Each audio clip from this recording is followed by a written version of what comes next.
ये एक रिलीफ देने का प्रयास किया। मुझे लगता है जज साहब ने अपने आप को बचाने के लिए एक साथ में एक जुगाड़ जोड़ दिया कि आप 3 महीने के अंदर प्रोसेस का काम, यदि कल मनीष सिसोदिया या किसी को चुनाव भी लड़ना हो मनीष को, तो उसको जेल से ही लड़ना पड़ेगा, ये भी तय है। 338 करोड़ का घपला तो है। जब जजमेंट आया तो सर्वोच्च न्यायालय ने ये कहा, बहुत सारे सवाल जवाब हुए।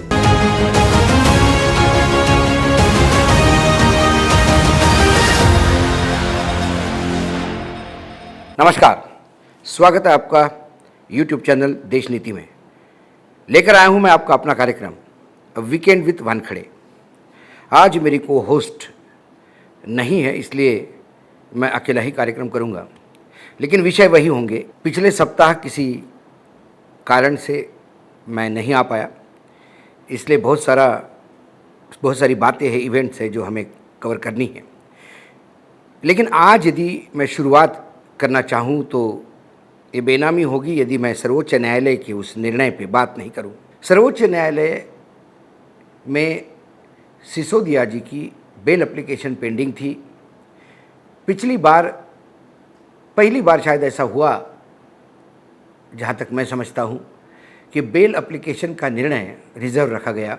जस्टिस खन्ना जी ने पूरे समय ईडी को कॉर्नर करते हुए इतनी टिप्पणियां की कि लग रहा था कि मनी लॉन्ड्रिंग में मनी ही नहीं तो लॉन्ड्रिंग कहाँ से होगा। उन्होंने ये बात भी कही कि आप आम आदमी पार्टी को पार्टी क्यों नहीं बनाते यदि वो चेक आम आदमी पार्टी के अकाउंट में गया तो। बहुत सारे सवाल जवाब हुए और सरकार, खासकर ईडी के वकील है तुषार मेहता जी, जो सरकारी वकील है, जिस हिसाब से लगातार बैकफुट पे जा रहे थे और बार बार कह रहे थे कि हम लीगल ऑप्शन ढूंढ रहे हैं कि आम आदमी पार्टी को भी पार्टी कैसे बनाया जा सकता है। आम आदमी पार्टी तो पार्टी नहीं बनी, लेकिन जब रिजर्व किया हुआ जजमेंट आज आ गया तो कहीं ना कहीं न्यायपालिका पे एक सामान्य इंसान जो कानून नहीं जानता उसके प्रश्न उठना लाजमी है।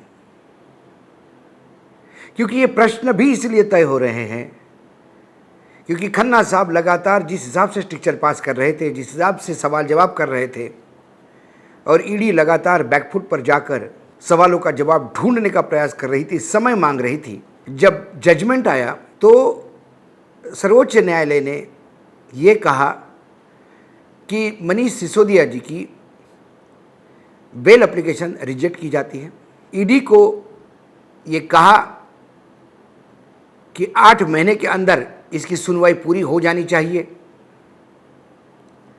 और यदि 3 महीने में, मतलब नवंबर, दिसंबर और जनवरी में यदि सुनवाई या इन्वेस्टिगेशन उतने स्पीड से नहीं चल रहा है ऐसा हमको लगे, तो फिर से वो 3 महीने के बाद सर्वोच्च न्यायालय में बेल एप्लीकेशन लगा सकते हैं। कुल मिलाकर मनीष सिसोदिया की व्यवस्था अगले लोकसभा चुनाव तक जेल में रहने की कर दी गई है।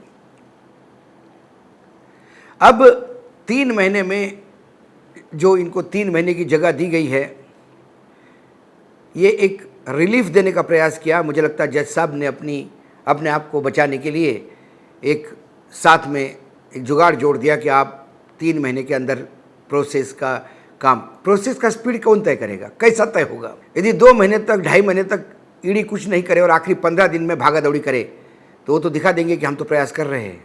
मनीष सिसोदिया के साथ साथ अब संजय सिंह की भी मुझे लगता है 8-9 महीने के लिए रवानगी फिक्स हो गई। सर्वोच्च न्यायालय ने ज़रूर कहा कि इस शराब घोटाले में 338 करोड़ का घपला तो है, ऐसा प्रथम दृष्टया दिखाई देता है। सवाल यह है कि यदि ये लिकर पॉलिसी में ये सारी घटला, यदि उनको दिखता है कि इसमें घपला हुआ है, इसमें भ्रष्टाचार हुआ है 338 करोड़ रुपए का प्रथम दृष्टया, तो फिर उसमें जो कैबिनेट में लिया हुआ डिसीजन, जिसको एलजी ने एंडोर्स किया हो, जो पॉलिसी डिसीजन है एक सरकार की, उसके लिए तो पूरा सरकार ही दावेदार हो जाना चाहिए। ये पिक एंड चूज किस लिए किया, ये समझ के परे है। 8 महीने का समय ये भी लोकसभा चुनाव निकलने के बाद का है। यदि कल मनीष सिसोदिया या किसी को चुनाव भी लड़ना हो मनीष को, तो उसको जेल से ही लड़ना पड़ेगा, ये भी तय है।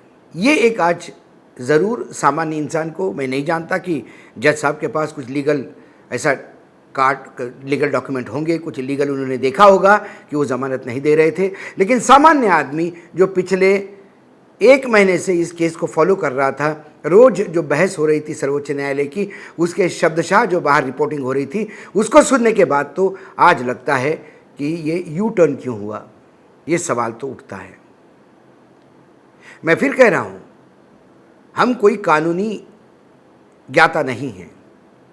जो बातें सर्वोच्च न्यायालय में हो रही थी और जो पब्लिकली सुनाई दे रही थी, उसके कैनवास पे यदि आज का निर्णय मैं देखूं तो फिर ये न्यायपालिका का यू टर्न दिखाई देता है कि क्योंकि बहुत सारी चीज़ें ग्रे एरिया में छोड़ दी है। ये 3 महीने में स्पीड अप नहीं हुआ तो अब ये कौन तय करेगा? स्पीड का कोई बैरोमीटर नहीं है। और 8 महीने तो ये लोकसभा चुनाव के बाद ही हुआ।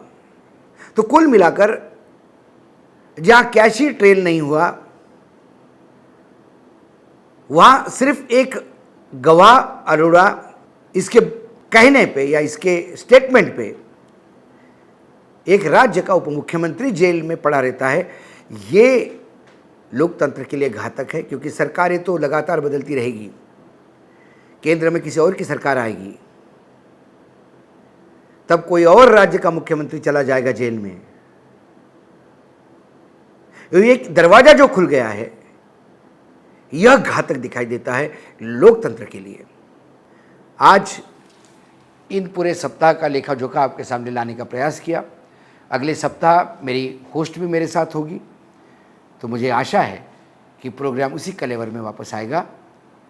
अगले वीक के लिए नमस्कार। देखते रहिएगा देश नीति।